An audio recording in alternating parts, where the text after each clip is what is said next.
Welcome to the Slop Temple. We pray this video helps. You'll begin by confirming prerequisites and launching settings. Make sure your files are backed up and your device is plugged in. Windows Update can reboot. Open Start, type Windows Update and press Enter. Once done, click Check for updates. You're starting the download phase now. If updates appear, select any optional drivers only if you need them. This step both locates new builds and ensures Windows Update Agent is active and ready to fetch patches. You'll now manage the download and installation details.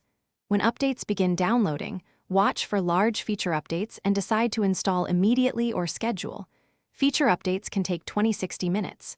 Use Advanced Options to set active hours and automatic restart rules, and click Restart Now when ready. If a driver or app conflicts, Windows flags it.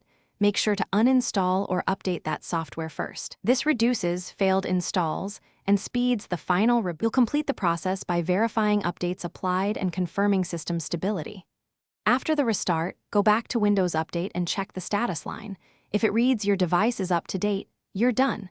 Make sure drivers and apps behave normally and create a restore point if things look good. If updates failed, run the Windows Update troubleshooter, check disk space, and clear software distribution cache. These steps often fix common errors.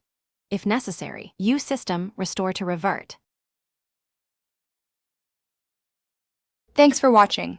Consider subscribing if we helped you.